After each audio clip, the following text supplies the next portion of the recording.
Over the past week, the story of one BBC presenter who normally reads the headlines has instead dominated them. An anonymous BBC personality alleged to have paid a teenager for explicit photos. There is an ongoing investigation internally to establish the facts. Now in contact with the police, the BBC accept they first became aware of a complaint in May. Tonight, a sensational plot twist as the lawyer of the young person released this letter.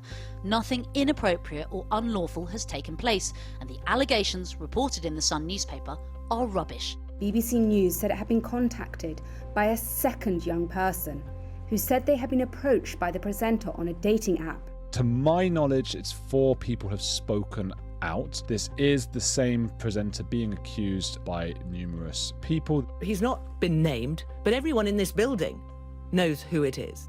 And then, on Wednesday evening, as the 6 o'clock news was going on air, there was another bombshell. This will come as a huge shock to viewers. We've had a statement within the last few minutes from Vicky Flynn, who is the wife of Huw Edwards, who named him as the BBC presenter facing allegations. After a fraught week of rumours and allegations, what do we now know about what really happened? And where does it leave the Sun, the BBC, and the very real people caught up in the storm? In a statement, his wife Vicky Flynn said her husband was, and I quote, suffering from serious mental health issues and is now receiving inpatient hospital care as she asked for privacy for her family. You're listening to Stories of Our Times from The Times and The Sunday Times. I'm Manveen Rana. Today, Huw Edwards, the BBC, The Sun, and the media storm.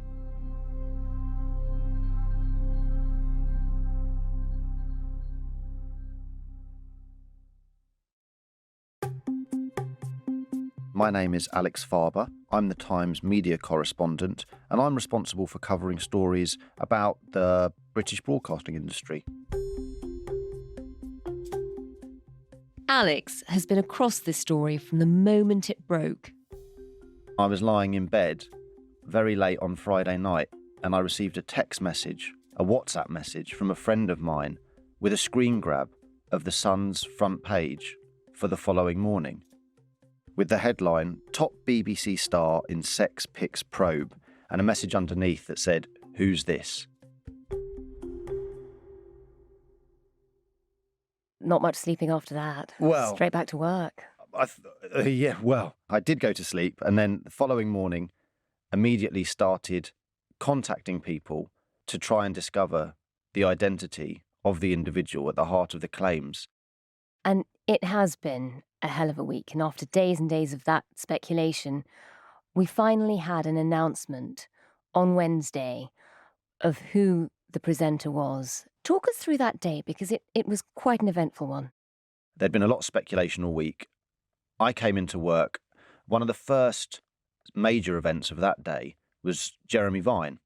He is a Radio 2 presenter, and he also has a Channel 5 daily talk show. And on his show that day, he had said, it's his decision, but he needs to come forward now, I think. I know his survival instinct has kicked in. Look at the damage to the BBC. Look at the damage to his friends, to those falsely accused. And the longer he leaves it, the worse it will be for him.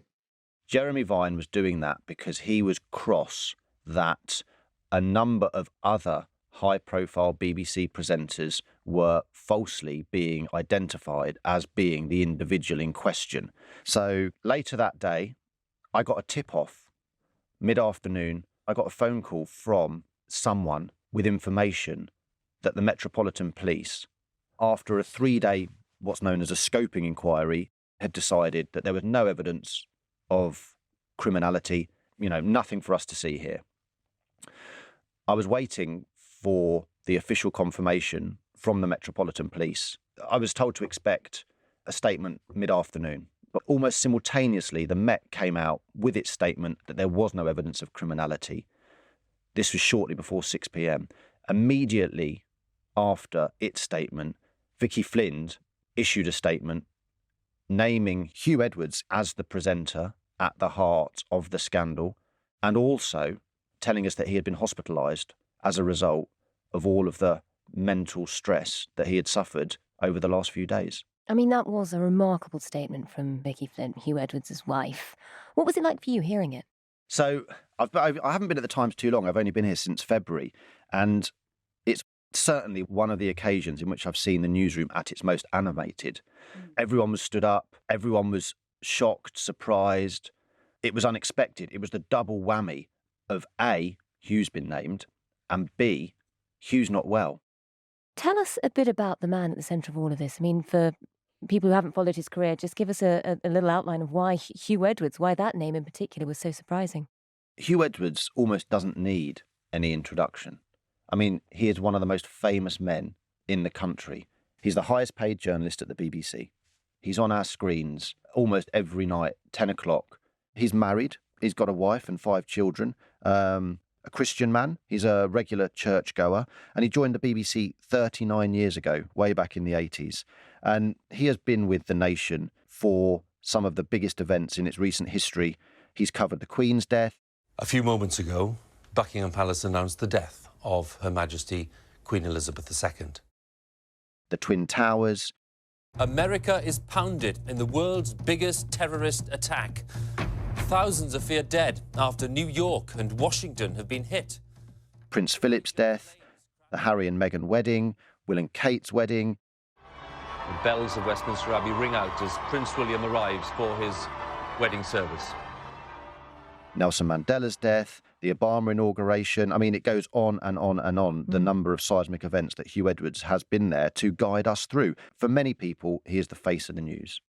Yeah, I mean, for a lot of people, he's almost like one of the family, I suppose, because he's in their living rooms every night. You feel like you've built a relationship with them, which is why it's all been such a shock. Talk us through where this story begins, because although we all became aware of it with the allegations at the weekend, I suppose it really goes back to April. Just talk us through how it began. This all starts in April, when the parents of the young person, the original complainant, contact the police in South Wales, and they look at it and they say no criminality was identified. So they go to a BBC building to make a complaint. So this is the following month. This is in May. And this is a complaint they make face to face. Face to face.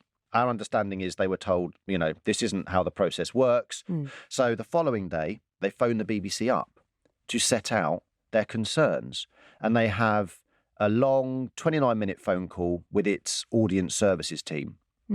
We don't know what the allegations that they made in that phone call were, but we do know, as Director General Tim Davie has said, that they were sufficiently serious for the notes of that call to be passed to the BBC's corporate investigations team to look at. And that triggers an investigation? The corporate investigations team looked at it, and that triggered an investigation due to the severity of the complaints. Later that day, the corporate investigations team email the family member to say, we'd like more information about this. Can you provide that? That email was not responded to. Oh, really? So the parents, effectively, the mother and stepfather, they don't come back on that? There's no response to the email sent by the corporate investigations team. Then it goes quiet, and on June the 6th, maybe a couple of weeks later, the corporate investigations teams pick up the phone. They call the number.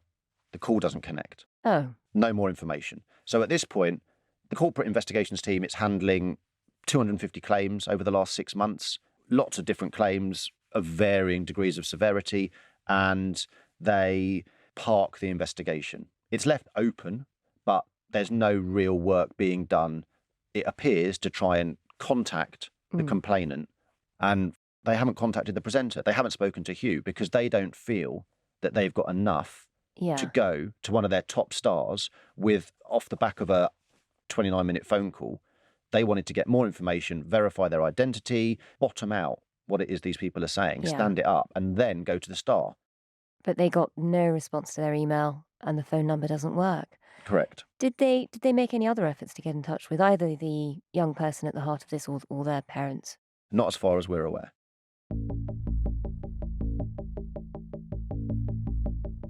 At what point does the Sun get involved with this? So at some point, the family then decides to approach the Sun newspaper And on the 6th of July, journalists from the newspaper contacted the BBC about the story with the allegations. So at that point, they set up an incident management group to lead the response to the case, and it's escalated to the top of the BBC, including Director General Tim Davie. A senior manager at that point then speaks to Huw to make him aware of the claims that are being outlined by The Sun, and they agreed that he would not appear on air while the situation was resolved. Now, all of that happens on the 6th of July. On the 7th, it hits the press, and the public become aware of it. Talk us through what that article actually described. The original allegation published in The Sun was that the mother said that the star had paid lots of money over several years for explicit images and had used that money to fund a addiction to drugs. And at that point, inside the BBC, there must be real panic. So at this point, the BBC contact the Met Police, and they also take steps to suspend the presenter. And after that, I mean, by the Sunday, there's more allegations coming out in the papers, in the Sun. You also have this moment on social media where everybody knows it's a BBC star, and lots of people who work for the BBC are suddenly being accused. Yeah, that's right. It all gets quite febrile, and this is what Jeremy Vine was referring to on his show. The Sun story had said that these allegations concern a high-profile male BBC presenter, of which there is only a limited number. And so the names of the potential candidates started circulating widely on social media.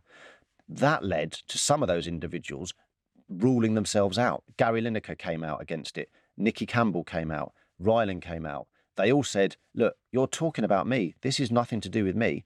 So we then started to get to a position where the potential pool of individuals that it could have been was getting smaller and smaller.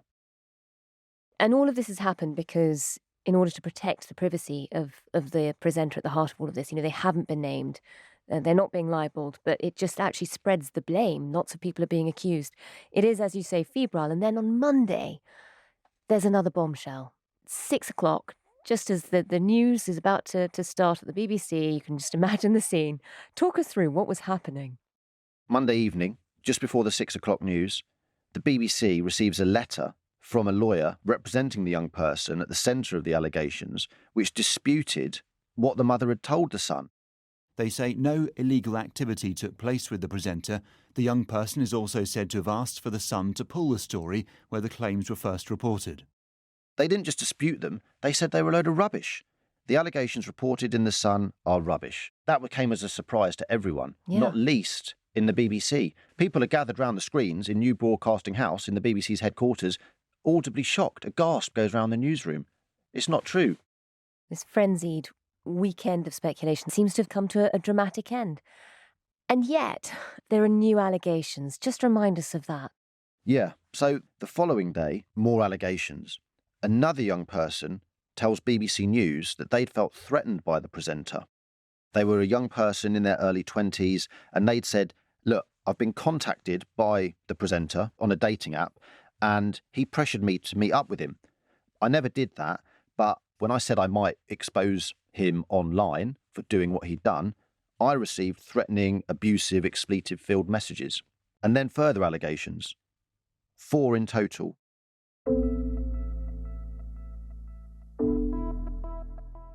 So that's 2 that you've spelt out there, the one from The Sun, the initial complaint, and then the one from the dating apps. Very quickly, there were 2 more. The third came from a person who was in their early 20s and who says they met Huw Edwards on a dating app, but then also met up in person, breaching lockdown rules, and that was reported in The Sun. And then the 4th case, also reported in The Sun, is a 17-year-old who says they received love hearts and kisses from Huw Edwards via messages on Instagram. So that's the 4 allegations. Let's just step back and take a look at some of the legal and ethical questions, really, that this story has raised for a number of organisations. Firstly, the BBC. There's two halves to the BBC story. There's the way in which the BBC investigated the claims when they first came in and whether it did enough. And there's a debate there. And then there's another question, which is how did the BBC cover this story? And there's two schools of thought there. Some people think this is too much. You went overboard. Other people think this is a legitimate story. We need to be holding ourselves to account. It's a challenging, difficult story for an organisation that we all feel invested in, that prides itself on impartiality and holding others to account.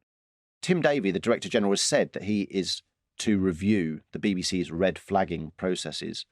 There's an awareness that perhaps what it did wasn't good enough. And Alex, in all of this, the BBC clearly still has questions to answer, but I suppose so does The Sun, that initially ran this story. Talk us through the issues that have been raised around their reporting. Questions for The Sun are whether it ought to have contacted the young person initially, which according to their lawyer they did not do. Should it have included their denial of the story? And this is before their first story comes out. They receive a denial from the young person that there was anything illegal going on. That's my understanding.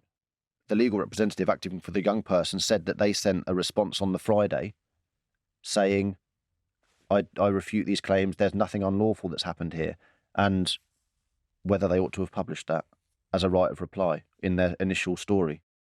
Which they didn't. There's also been questions about whether they implied that something illegal had happened in that initial story. So, whilst it didn't say that the presenter had broken the law, there was an implication of wrongdoing as a result of the fact that this individual had sent money and explicit images of a youngster had been received. And that was then picked up by other news outlets and reported as potential law breaking. What has The Sun said about their reporting of all of this?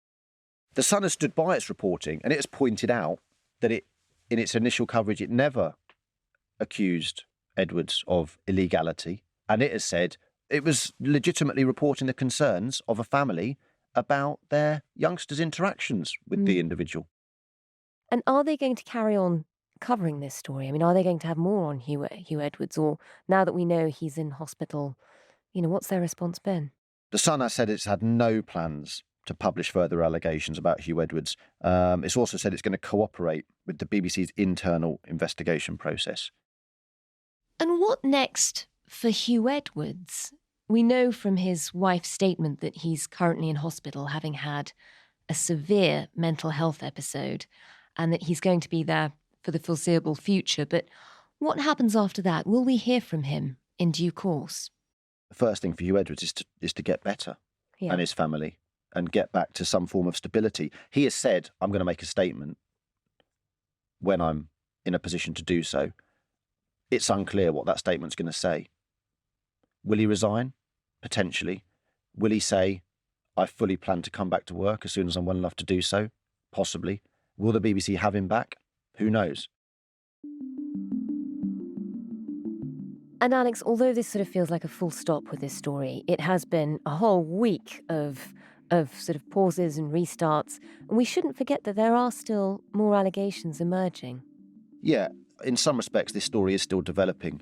There's a lot of unanswered questions that need to be addressed. So it's been a whirlwind week. I'm not sure we're out of the storm just yet.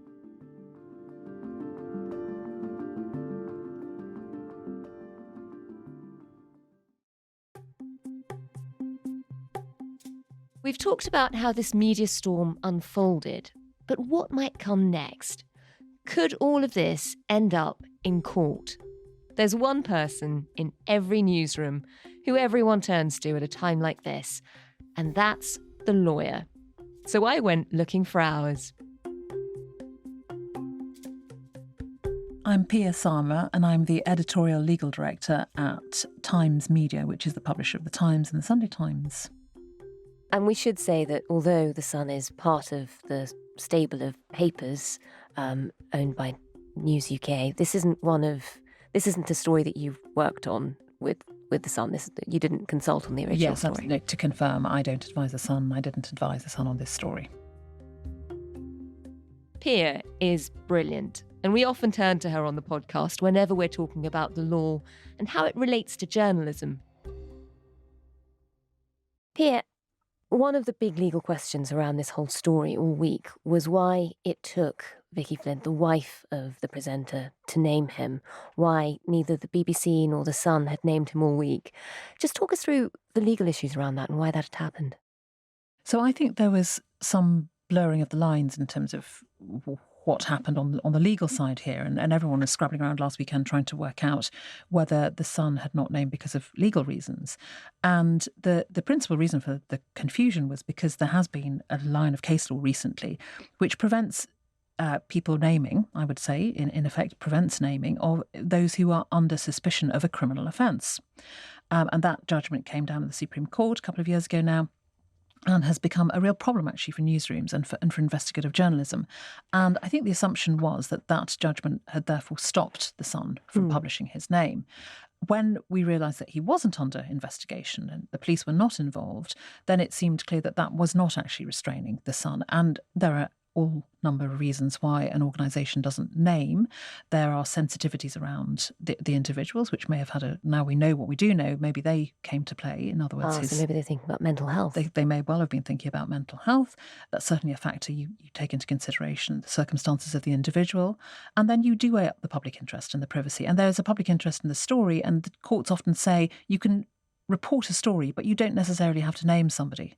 And that's actually very much where privacy law has gone at the moment. They say, do you have to actually name somebody? Do you have to identify them? Can you not report the story and the issue, especially where the issue is about a broader systemic problem? So if the Sun's argument is that this is a story about the BBC, then you can see that would then factor into an argument, editorially as well as legally, about, well, do we have to actually name this person to be able to tell our story? And does it also help newspapers avoid libel if you tell the story without naming a person? So if you don't identify somebody, and if you're able to strip out all identifying factors from your publication, you cannot be sued. Did that sort of slightly backfire here? This was such an odd case because although all they said was it was a BBC star, suddenly BBC stars across the spectrum were all being accused on social media. Do you think that'll sort of change the way people look at questions of identifying people in the future? I think when you look at identification as a lawyer, you always go by not naming someone. Are you possibly impugning a broad category of individuals? I would say that the language must have been chosen quite carefully because there are a number of BBC presenters across all arms of their broadcasting world, and the pool of that number will have been considered. So actually, if you have a group of two individuals and you say a BBC presenter and one comes out and says it wasn't me, then you've obviously identified the other. And that's in very simple terms something that you want to avoid. I suppose there is a risk that this will happen and that somebody will be identified, but they are able, and they were able, to come out and say, well, it wasn't me. The risk then becomes if they all do that, then you'll have one person left standing. Pia, at the end of what has been a frenetic week for anybody watching the media, there are a lot of people who are wondering, could this all end in a court case? What are the legal issues at play here? So high-profile libel and privacy actions always capture the public imagination. And obviously the key figure we now know is a presenter who could argue, I think, one of two things. One, that his reputation has been damaged, or two, that his private life has been intruded upon. Whether he's successful or not on either of those depends on a number of factual matters. And it also depends on an analysis of the public interest in the story that he claims breached his privacy. So if he were to, taking the first one of those, argue that this damaged his reputation, the Sun, the original publisher, would have to explain either that it was in the public interest and there was responsible journalism engaged, or that, in effect, everything's true. So it becomes an evidential battle. Now, if we accept that what they have is not fabricated, then that seems like an unlikely scenario. The more likely scenario is an action in privacy. So he would be taking advice on whether his private life has been intruded upon. Right. So not that this is defamation, this has ruined my reputation, much more about this is an invasion of my privacy. I think potentially that, although the lines have blurred in recent years and people say that actually your reputation and your role in public life, for example, it can be part of your private life. So the two are kind of intertwined. The laws of privacy have, changed quite a lot over the last few years. What would his rights be when it comes to arguing for his own privacy? He has to argue that he has some autonomy. That's the kind of buzzword in privacy law these days. So he has a right to control his private life and all information about his personal life. So he has to show in the first instance that his family life and private life, as opposed to his public life and his role in public life, have been affected. And again, you can see that there might be some argument around that because, of course, he is a national figure and he's very, very well known. So those are the rights that he wants to engage in. They are protected under Article 8 of the European Convention on Human Rights, which is the right to family life and private life. And from the Sun's point of view, what are the issues around public interest here? So in looking at a case, and any court case, you've got to look at the balance between the public interest and between that right that I've just talked about in Article 8. And the Sun would have to set out the public interest in publication. So they would at first, of course, argue that this individual was not named, so he was not identifiable to the general public. And in fact, the wife, at the end of the day, was the only one person that has named him in public eye, setting aside social media, which they would say they're not responsible for. And they would then say, well, the public interest argument hinges on, and looking at their coverage, a variety of things, including the failure of the BBC. So they've pointed very strongly to the failure of the BBC to investigate. And I think they're also saying that he himself has responsibility to behave in a certain way. And I think they also say that they don't have to prove or show criminality to show that there was wrongdoing. So wrongdoing on the part of a national figure which has failed to be brought into check by an enormous corporation paid for by taxpayers' money may well play a huge part in their public interest argument. And then it's for a judge to decide and to balance up those competing interests and to see which one prevails. So, Pia, have the events of the last week made media lawyers like you reassess where that balance lies between the right to privacy and the public's right to know, and also a paper's right to publish?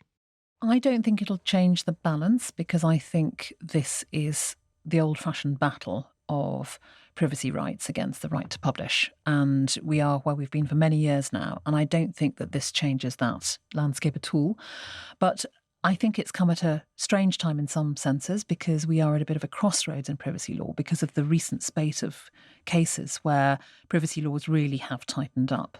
And the court's attitude to the publication of detail of names has become very, very, very rigid, and has, I would argue, fettered a lot of investigations. There was a recent case against the BBC. There was, of course, the Cliff Richard case. There was the case of ZXC, a businessman who sued Bloomberg. And all of them cement now some 10 years whereby, I would argue, free speech is being challenged because of the rights of the individual. And every time there is a flurry, an argument and a backlash against publication, you can see some politicians rush to one side of the room and others rush to the other. And I've seen over the years that fewer rush to the rescue of a free speech than they do to rescue their own concerns about private life and family life. Which you'd expect from politicians who are in the public eye, I guess. Which you would, and they're often the target of criticism, and in my view, they rightly should be. And that's where journalism does its best work. And so for that to be fettered in any way is always a dangerous situation to be in.